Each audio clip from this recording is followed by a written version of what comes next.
Je m'appelle Elisabeth Gomez-Paradas et voici mon projet Covers.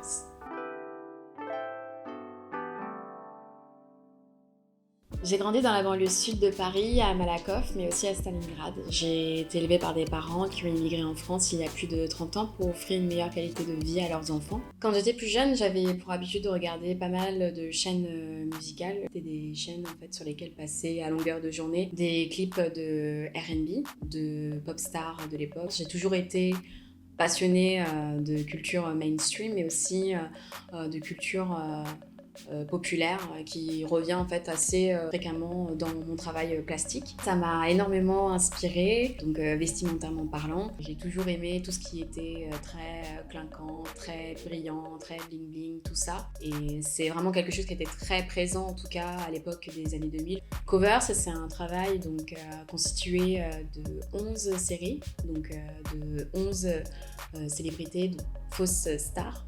J'ai eu l'envie en fait de recréer des pop stars ou des fausses pop stars comme à l'identique des stars que je pouvais voir en fait quand j'étais plus jeune. Je me suis dit cette fois-ci je vais essayer de faire en fait des pop stars en fait un peu avec les moyens du bord, donc avec ce que j'ai sous la main et ce que j'ai à disposition. Disons que j'ai voulu faire des pop stars en étant fauchée.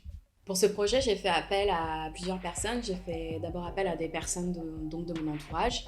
J'ai fait appel donc à mes sœurs. J'ai fait aussi appel à des amis, mais aussi à des connaissances et à des personnes que je suis partie chercher directement sur les réseaux sociaux.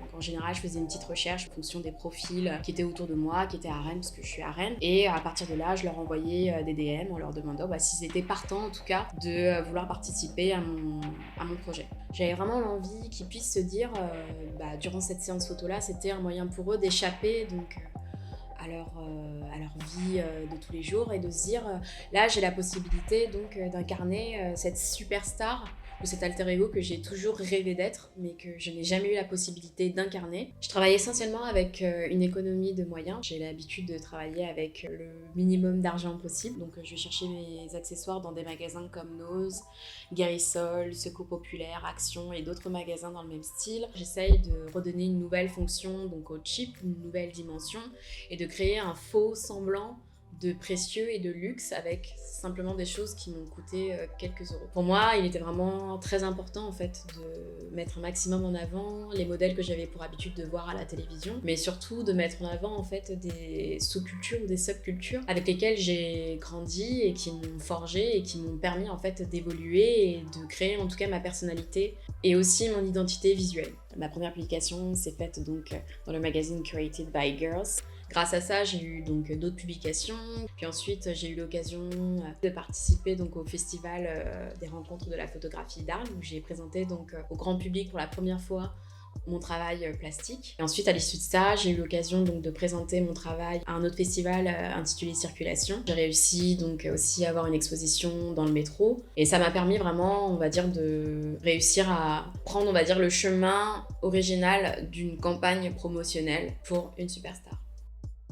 Aujourd'hui, grâce à Polka et à Kickstarter, j'ai la possibilité donc de toucher mon rêve un peu plus du bout des doigts en réalisant cette fois-ci ma première édition photo. J'ai décidé de réaliser un magazine d'adolescents à l'identique des magazines que je pouvais collectionner quand j'étais plus jeune, type Femme de One, Series. J'ai voulu reprendre exactement les mêmes codes de ces mêmes magazines. Mon édition sera donc divisée en deux parties. La première partie étant une édition simple avec 270 exemplaires. On retrouvera des cartes postales, des posters en format A4, recto verso pliable, des faux articles, des fausses interviews et d'autres petits goodies. Mon projet de crowdfunding pour Kickstarter et Polka est aussi constitué d'une deuxième édition, cette fois-ci de luxe, donc ce sera une version augmentée de l'édition simple.